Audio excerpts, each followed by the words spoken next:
आइए बच्चों, आज हम बीजों की संरचना एवं अंकुरण के बारे में पढ़ेंगे। इसके पूर्व में हम पौधे का पूरा वर्णन कर चुके हैं, उसके पूरे अंगों के बारे में पढ़ चुके हैं, फिर उसके बाद परागण, निषेचन, प्रजनन ये सब पढ़ चुके हैं। इसके बाद आता है बीज का अंकुरण। परागण के बाद अंकुरण होता है वह, इसके बारे में हम पढ़ेंगे। रचना एवं अंकुरण, चना, रेंडी एवं मक्का, इन तीनों के बीज से यहाँ पे बताया गया है बीजों के द्वारा। तो बीज दो प्रकार के होते हैं। बीज पौधे का लघु रूप होता है जो अनुकूल परिस्थिति पाकर एक पौधे को जन्म देता है। अनुकूल परिस्थिति क्या होती है? मिट्टी, नमी और सूर्य का प्रकाश, तीनों चीज़ें मिलती है तब एक पौधे का जन्म होता है बीज से। और बीज के जो प्रकार हैं वो एक बीजपत्री और द्विबीजपत्री, दो प्रकार के होते हैं बीज। एक बीजपत्री में जो बीज होता है वो सिर्फ एक, जिन बीजों में भ्रूण के अंदर एक बीजपत्र होता है, दो बीजपत्र नहीं होते। जैसे मक्का पूरी गोल होती है, उसको तोड़ के दो भागों में नहीं बांट सकते बराबर। इसी तरह धान, गेहूँ ये सब एक बीजपत्री है। और द्विबीजपत्री में जिन बीजों के भ्रूण के अंदर दो बीजपत्र पाए जाते हैं उसे द्विबीजपत्री कहते हैं। जैसे चना, रेंडी, जो भी फली वाले होते हैं वे ज़्यादातर द्विबीजपत्री होते हैं। मतलब बीच में से जैसे मटर है, उसको भी हम तोड़ के दो भागों में अलग अलग दाने उसके भाग बना सकते बराबर, तो वो होता है द्विबीजपत्री, जिसके अंदर दो बीजपत्र हो। भ्रूणपोष की उपस्थिति के अनुसार भ्रूणपोषी उदाहरण मक्का और अरंडी, और अभ्रूणपोषी चना, मटर, सेम, ये तीन है। अब द्विबीजपत्री अभ्रूणपोषी बीज के बारे में हम पढ़ेंगे। ये है चने के बीज की रचना। तो जो पुस्तक है ये 11th के विज्ञान के तत्व की, इसमें चित्र में उल्टे बना दिए चित्र। ऊपर बनाया है चने का बीज लिखा है, लेकिन है ना वहाँ पे मक्के का चित्र है, और नीचे मक्के के दाने का रचना लिखी है, लेकिन वहाँ पर चने के बीज की रचना है। इसलिए आप ये ध्यान रखना कि ये चित्र उल्टे लिखा गए हैं, है ना, और बने भी उल्टे ही। ऊपर चने का आना था, चने के बारे में, फिर नीचे मक्का के दाने का आना था। तो मैंने इसमें सुधारने का प्रयास किया उसे अलग, ताकि आप कंफ्यूज ना हो। तो चने का बीज पढ़ेंगे हम सर्वप्रथम। द्विबीजपत्री अभ्रूणपोषी बीज। संरचना इसकी भाय से हल्के भूरे रंग की कत्थई झुर्रीदार होती है। चना अपन ने देखा है ना, वो देसी चने की बात कर रहे हैं। एक सिरे पर नुकीला और दूसरे सिरे पर यह गोल चपटा होता है। नुकीले सिरे पर एक गड्ढा होता है जिसे हाइलम कहते हैं। आप चना हाथ में रख के देखना, उसमें ऊपर एक छोटा सा गड्ढा होता है, उसे हाइलम कहते हैं। इसके मध्य एक सूक्ष्म अंडाद्वार होता है जिससे होकर पानी अंदर की ओर जाता है। इसके ऊपर दोहरा बीजावरण होता है, उसे बाह्य परत और अंतः परत कहते हैं चने के अंदर। फिर चने के बीज की आंतरिक संरचना, बीजावरण को मतलब बीज के जो ऊपर के छिलके को हटाते हैं तो चपटा चौड़ा पीला भाग होता है, उसे बीजपत्र कहते हैं। इसकी संख्या कितनी होती है चने में? 2। बीजपत्रों के मध्य में भ्रूण स्थित होता है और नुकीले भाग की ओर सफ़ेद नुकीला मूलांकुर होता है। आप चित्र में देखिए, छोटा सा मूलांकुर दिख रहा है। मूलांकुर मतलब जड़ की तरफ वाला भाग, और ऊपर की ओर पत्तीनुमा भाग दिख रहा है, वो प्रांकुर है। उससे तना बनेगा। भ्रूण बीजपत्रों से बीजोधर द्वारा जुड़ा होता है। बीच में जो है बीजोधर है, और ये बीज चने का चित्र दिखाई दे रहा है आपको। इसमें एक चना है और इसके अंदर अंडद्वार है, ये छोटा सा जो कोने पे छेद है वो, और मूलांकुर मतलब चने में से अंकुर निकलने लगा है।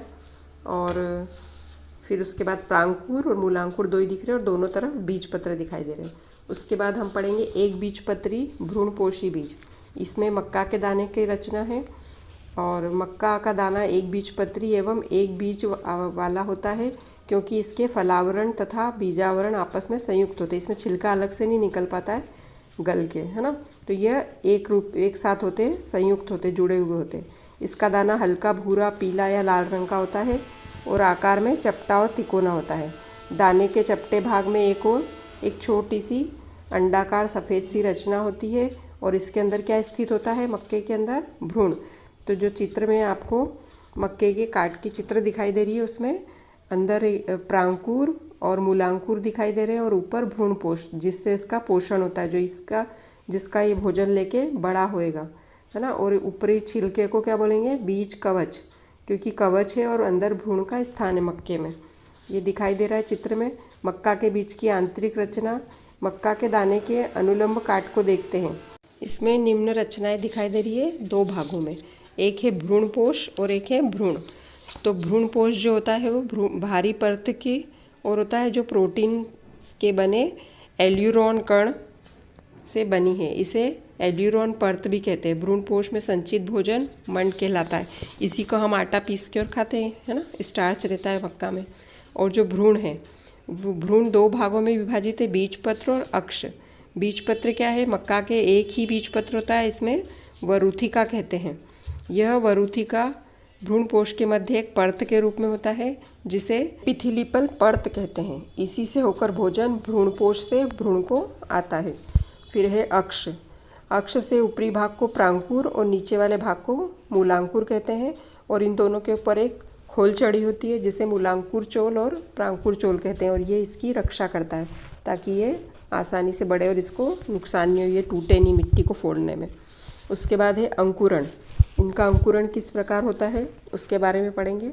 तो बीज जब अनुकूल परिस्थितियों में आता है, जब उसे नमी मिलती है, हवा मिलती है और तापमान मिलता है, सूर्य का प्रकाश मतलब, तब वह सुप्तावस्था से जागृत अवस्था में आ जाता है और एक नए पौधे को जन्म देता है। यह अंकुरण कहलाता है।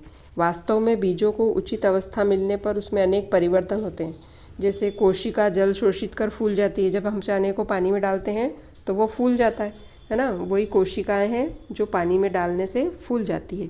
भोज्य पदार्थ जल संश्लेषण द्वारा भोजन का स्थानांतरण करते हैं, और जो खाने का जो उसमें भोजन पदार्थ है, भोज्य पदार्थ है, उसके अंदर वह जो जल संश्लेषण होता है, जो पानी खींचा जाता है, उससे भोजन का स्थानांतरण होता है। वो उसको बीज जो अंकुरण होने वाला है वहाँ पे बीज ये भोजन पहुँचने लगता है। भ्रूणपोष या बीज पत्रों में संचित खाद्य पदार्थ कोशिकाओं को रचनात्मक अवयवों में परिवर्तित कर देता है। जो भ्रूणकोश में जो भोजन है वह कोशिकाओं में पहुँचने लगता है, जिससे वह पौधा बनाने के लिए तैयार हो जाती है, अंकुर फूटने के लिए तैयार हो जाता है।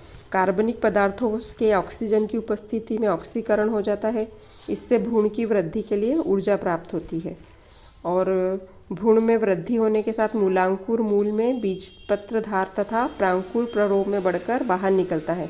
इसे बीजोधर या नया पौधा कहते हैं। बीजोधर या नया पौधा होता है, इसमें मूलांकुर निकलेगा और प्रांकुर निकलेगा, ये दोनों बाहर आ जाएंगे, ये इसको अंकुरण कहेंगे।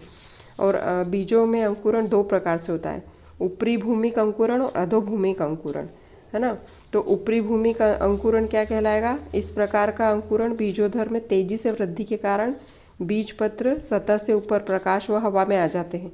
नीचे से बीज का आ जाता है, एकदम से ऊपर आ जाता है, और वहाँ पर हरे पत्ती और के समान रचना दिखाई देने लगती है। कुछ समय तक भोज्य पदार्थ बनाने का काम करती है वो पत्तियां। इस अंकुरण को ऊपरी भूमिक अंकुरण कहते हैं। यह द्विबीजपत्री पौधे जैसे रेंडी, सेम, लौकी इनमें पाया जाता है। और दूसरा है अधोभूमि अंकुरण।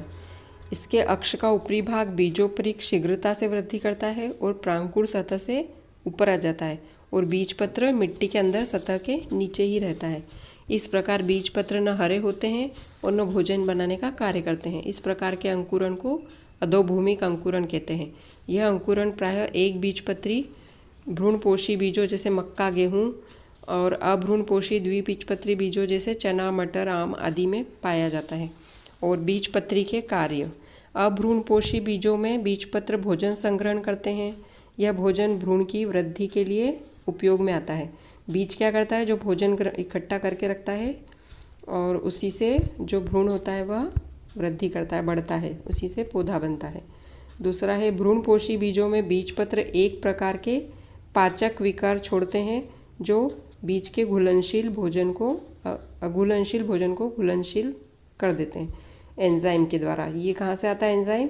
भ्रूणपोष के बीजपत्र छोड़ते हैं। तीसरा है जब बीजपत्र भूमि के ऊपर आ जाते हैं तो हरे होकर सूर्य के प्रकाश में पानी तथा कार्बन डाइऑक्साइड के साथ मिलकर भोजन बनाते हैं। यह क्रिया प्रकाश संश्लेषण कहलाती है। और ये हुआ बीजपत्र के कार्य। अब चने के बीज का अंकुरण देखेंगे। चने के बीज द्विबीजपत्री या 2 दाल वाला होता है। इससे अनुकूल परिस्थितियाँ मिलती है तब इसका अंडद्वार तथा पानी पचने के बाद ये बीज फूल जाता है और बीज कवच मुलायम होकर अंडद्वार के साथ फट जाता है। चने का छिलका निकल जाता है और मूलांकुर लंबा होकर भूमि की ओर वृद्धि करता है। मूलांकुर मतलब जड़ वाला अंकुर, वो भूमि की ओर वृद्धि करता है और प्रथम मूल बनाता है। और बीजोपारिक वृद्धि करके प्रांकुर ऊपर की ओर बाहर आता है और तना बनता है। यह प्रथम वास्तविक पत्र तथा स्तंभ बनता है। स्तंभ मतलब तना और पत्र मतलब पत्ती। इस बीज में बीजोधर की वृद्धि न होने के कारण वह छोटा रह जाता है। जो बीज का बीजोधर है वह वृद्धि नहीं करता है, वह छोटा रह जाता है। इससे बीजपत्र भूमि की सतह से नीचे ही रहते हैं। इस प्रकार के अंकुरण को अधोभूमिक अंकुरण कहते हैं, जो चने में होता है। उसके बाद हम देखेंगे मक्का के बीज का अंकुरण। मक्का के बीज का एक पत्री होते हैं।